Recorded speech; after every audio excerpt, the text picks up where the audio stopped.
अस्सलाम वालेकुम friends, welcome to my YouTube channel Zaim and goes. और आज हम जिस मेडिसिन का रिव्यू करने जा रहे हैं उसका नाम है लैमिसिल। लैमिसिल क्रीम, टैबलेट और स्प्रे की पैकेजिंग में अवेलेबल है और ये नोवार्टिस फार्मा की एक प्रोडक्ट है। अगर इसके एक्टिव इंग्रेडिएंट की बात की जाए तो है टर्बिनाफिन हाइड्रोक्लोराइड।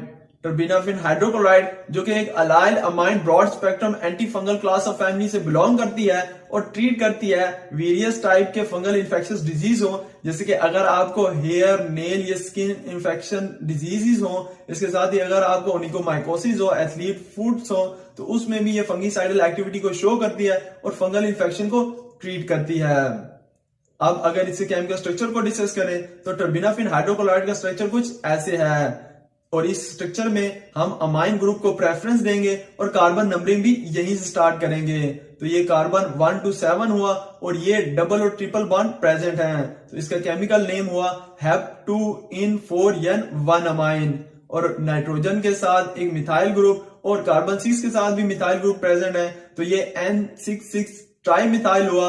और ये नेफ्थलीन रिंग सिस्टम अटैच है अमाइन से थ्रू कार्बन 1, तो ये N-नेफ्थलीन 1L मिथाइल है। और टर्बिनाफिन हाइड्रोक्लोराइड का जो नेम है वो भी इसी स्ट्रक्चर से डिराइव है, जिसमें टर्बी इस टर्शरी ब्यूटाइल ग्रुप को, NAF नेफ्थलीन रिंग सिस्टम को, और जो सुफिक्स आइन है वो अमाइन ग्रुप को रिप्रेजेंट करता है।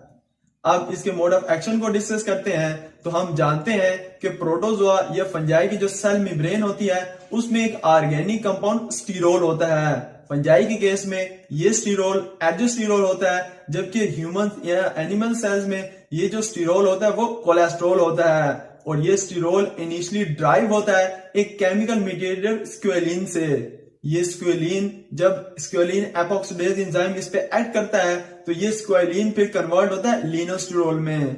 ये लिनोस्टिरोल फिर थ्रू मल्टीपल सिक्वेंशियल स्टेप्स के थ्रू ज़ैमोस्टिरोल में कन्वर्ट हो जाता है। फिर इस ज़ैमोस्टिरोल पे एक एंजाइम CYP450 एंजाइम एक्ट करता है और ये ज़ाइमोस्टिरोल फिर एड्जोस्टिरोल में कन्वर्ट हो जाता है। और इस तरह से फंजाई की जो सेल मेम्ब्रेन है उसकी ग्रोथ होती है। और होस्ट सेल यानी ह्यूमंस के केस में यही जो लेनोस्टिरोल होता है ये कोलेस्ट्रॉल में कन्वर्ट होता है।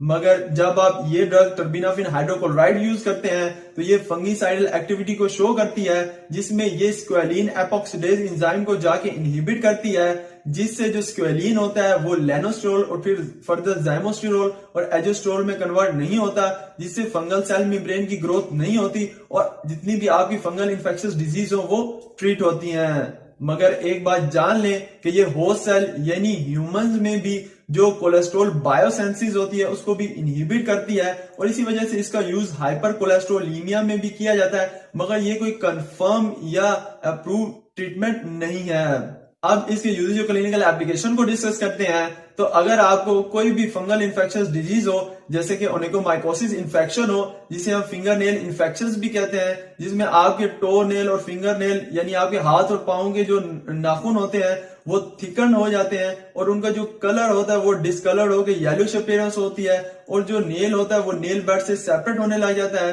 तो उस केस में आप इसे यूज कर सकते हैं। साथ ही अगर आपको पिटारियसिस वर्सिकोलर हो, जिसे हम फंगल स्किन इन्फेक्शन भी कहते हैं, जिसमें आपकी स्किन के ऊपर एक फ्लैकी डिसकलर सा पैच अपीयर होता है, तो उस केस में भी आप इसे यूज कर सकते हैं। साथ ही अगर आपको टीनिया कॉर्पोरिस हो, जिसे हम ring worm of the body भी कहते हैं, जिसमें आपकी स्किन पे एक इची सा रैश अपीयर होता है, तो उस केस में भी आप इसे यूज कर सकते हैं। या अगर आपको टीनिया कॉर्पोरिस हो, जिसे हम जॉक इच भी कहते हैं, जिसमें आपकी जो इंटरनल ऑर्गन्स हैं, इंटरनल साइड्स हैं, जैसे कि जेनिटल, प्यूबिक और थाई साइड्स पे एक रेड इची सा रैशेस अपीयर होने लग जाता है, तो उसमें भी यूज कर सकते हैं। या अगर आपके स्कैल यानी सर में कोई इन्फेक्शन हो गया और बाल गिर रहे हो, जिसे हम टीनिया कार्पाइटिस भी कहते हैं, तो उस केस में भी आप इसे यूज कर सकते हैं। या अगर आपको एथलीट फुट्स यानी आपके टो के दरमियान कोई इची सी रैशेस अपीयर होने लग जाए, या अगर आपको कोई भी डर्मेटोफाइट या यीस्ट फंगल इन्फेक्शन हो, तो उस केस में आप इसे सेफली यूज कर सकते हैं।